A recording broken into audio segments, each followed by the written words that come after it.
Okay, welcome back for another round of Webmaster questions and answers. We wanted to start with a sort of fun one, talking about rel equals author, which launched recently. And so, just to start out, Othar, what is rel equals author exactly? So rel equals author is actually in the HTML5 spec that any link can have a rel equals author attribute on it. And the use is that you're saying that the other end of this link represents the author of the page that link is coming from. Okay. So people should be doing this. In fact, they have been doing this, and Google is just using the standard to get authorship information more broadly. It's always nice if you can reuse an existing HTML5 standard instead of inventing new markup and stuff Shows like good that. design in the HTML5. Absolutely. So now, webmasters, site owners, they're busy folks. So, I'm sure the first question they're going to ask is, what's in it for me? Like, what do they get if they implement rel equals author? Like, will people get a higher rankings? Is there a rankings boost for rel equal author? Or Right. So it's obviously early days, right? So we hope to use this information and any information as a ranking signal at Google. So in this case, we want to get information on credibility of authors, from all kinds of sources, and eventually use that in ranking. We're only experimenting with that now. Who knows where it'll go? But right now, what you get if you do the rel equals author markup is that your photo may show up next to your results. Obviously, you want to subject that to some triggering logic as well, but the idea is to show photos next to results. That's our goal as a project. And I've seen that happen with, like, you can search for something that Gina Trapani wrote, and you can see, her picture there. So okay, this is a little more trustworthy. Exactly. We started with a field trial, and it was sort of a Johnny Author Seed model where we went to one author at each site we could find, and we got them to work. Like, we got them and their webmaster and whoever else had to be involved to get their photo to show up. Yeah. And so we've done this for dozens of sites now. And learned a lot, and hence we're here to explain how to make this simpler for people. Awesome. Okay, so if people believe it's a good idea, using HTML5 hopefully might, help Google and any other search engine figure out more about content on the web and what's trustworthy and what's less trustworthy over time. So imagine people have bought it and they're convinced. Okay. What do they need to do now? Like, what, where do they go? What do they implement? Right. So let me preface this by saying that they should visit our help center and look for Google Authorship there. We'll add a link to the video. For the full details and links to WordPress plugins and instructions for Blogger and all kinds of specific details like that. And we'll keep updating that. But let me just describe the general case and the simplest approach we've found in working with different sites. Awesome. Yeah. So you have a site, let's say it's example.com, and on that site you have a post, a piece of content, a full page piece of content. For consistency, for both authors and users, we're using Google Profiles basically as a tool for authors to tell us what photo to use on their results, right? And to give them one place to go to give their readers more information about themselves. Okay. So the simplest case is on every post. So let's take a single author blog to start with. Add a link somewhere on the page pointing to your Google profile. And on that link, add an attribute, rel equals author.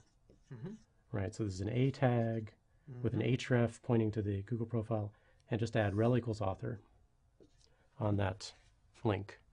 So figure out a way to add this to every page on your site if you're a single author blog, right? Put it in the footer, put it in the header, put it in the right-hand side, wherever you can make it work. That's the simplest case.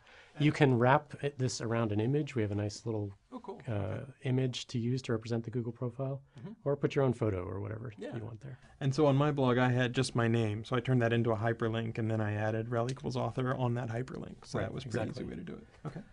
So, that's the now, simple case. Whenever you link to a Google profile, is there any way? Oh, yeah. I forgot. Good thing you're here, Matt. So to make sure that I can't start writing nonsense and attributing it to Matt more than I usually do, you have to link back from your Google profile to the site. So let's say this is example.com. So go into the profiles editor, edit your profile, add a link to example.com. And that closes the loop and lets us know that you actually want this incoming author credit. Okay. So we've seen a few people ask about, well, what's to keep me from pretending to be Barack Obama or pretending to be Gina Trapani? And it sounds like the answer is, you can link to Barack Obama's profile if he joins Google Plus, Right. I guess, but he wouldn't link back to your stuff. So it's the bi-directional nature of the Yeah, links exactly. that sort of authenticate. Right. Okay, that makes sense. Right. So you need to control both endpoints, basically. So that's the single author blog case. So let's talk about multi-author blogs. The first case is, so you have multiple authors on the site. They each write posts. And they have different Google profiles, obviously, right?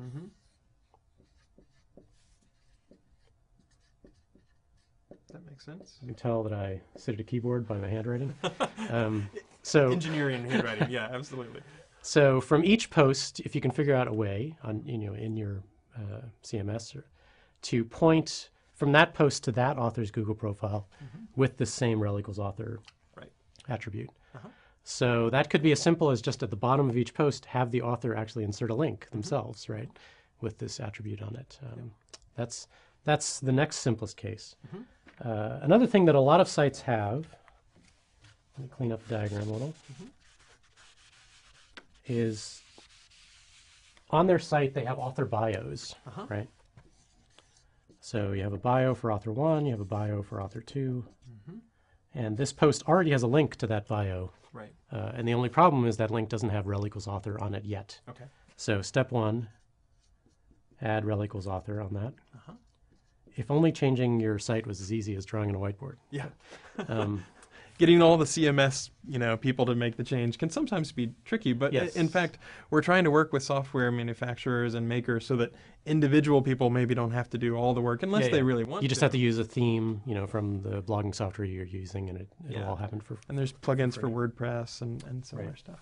And so from, this is a post by author 1, this is a post by author 2. So this already has a link to his bio. So just add rel equals author on those links. And then step 2 is from those bio pages, add rel equals me links. Rel equals me is something that's been in XFN for a long, long time. What does XFN stand for? Well, actually, I don't know. Friend network. Yeah, but, sorry, I don't know. But basically, rel That's equals how me. old that standard is. I don't know what it means. Really well established. So rel equals me is essentially something to say this bio, this Google profile, or this whatever you point to with rel equals me. It's all the same thing. It's all they mine. represent the same person. Yeah. Okay. So do that link, and then, as always, the confirmation link from your Google profile. Okay. And that handles the multi-author site pretty well. So someone like CNET or the New York Times, if they've got an Right, author bio, you can link right to Right, that. and this is exactly the approach that they're taking. So, So they've already implemented. a bunch of those sites, yes. have Awesome. done it, so. Very cool. So that's it in a nutshell. This obviously requires authors to make profiles, and it requires website webmasters to do the markup. In some cases, those are the same person. That's the easiest case. Well, and the nice thing is, really, most of the time you have a bio page, or something that you can use as a bio page, or worst case, you can use a Google profile, right? And so a lot of the times it's just making sure there exists a link, and then you add this rel equals author. It's not like a bunch of XML you have to memorize. You don't have to make huge long sitemaps or anything like that. It's more along the lines of just annotating the web so that people can, or search engines, anybody who can see that markup can kind of glom those together and know that that's the same person. Right. And in fact, not only do they already do a lot of sites already have these bios, but they already are pointing out to their home pages, their Flickr page, whatever. So. Totally. Okay.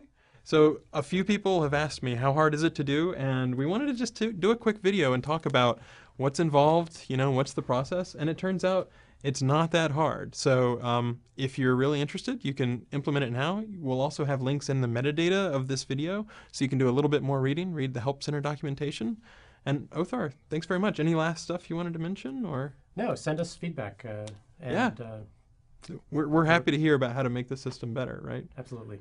And we're excited to think about how we could possibly improve rankings. If you think about it, if you have a scraper versus someone who's really got a lot of credibility, I love the idea of, scraper doesn't rank and the real person. I was going to mention this earlier, but just having an author photo next to results, I think will have a huge psychological impact on users.